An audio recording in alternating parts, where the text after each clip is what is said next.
Քանի որ ենթադրում եմ, որ հարցերը ներքաղաքական օրակարգից են լինելու,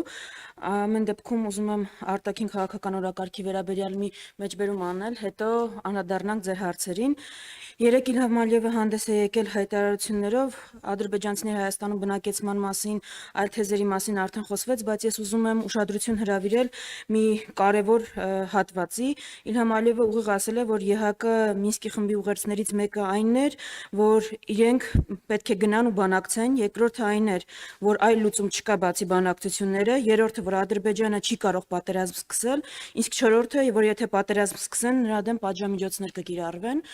Ես ուզում եմ ասել, որ Իլհամ Ալիևը բացահայտում է իրականում ինչպես են վարվել բանակցությունները, սկսած, որ փակ դռների ետևում մեզ ստիպում էին ճանաչել Արցախի անկախությունը, մինչև այն, որ ստիպում էին բանակցային գործընթացով բացառապես լուծել, այլապես ճնշում կգործադրեին, ու թե ինչպես պատահեց այնպես, որ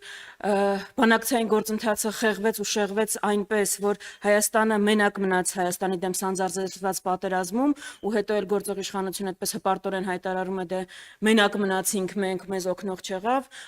դատեք բանակցողների բանակցային հմտություններից։ Այսքանը արտաքին քաղաքական օրակարգի դեմ, ել չեմ խոսում մասին, ել չեմ խոսում այն բանի վերաբերյալ, որ ուղակի հայտարարում էին, որ օգոստոսի 8-ից հետո արևմտյան Ադրբեջանը կոնցեպտի թեման փակ է, ադրբեջանցիների Հայաստանում բնակեցման թեման փակ է, օգոստոսի 8-ից հետո ավելի շատ են սկսել դրա մասին խոսել, քան երբևէ միջևես խոսել են։ Այսենց բանակցային հմտություններով իշխանության հետ գործ ունենք,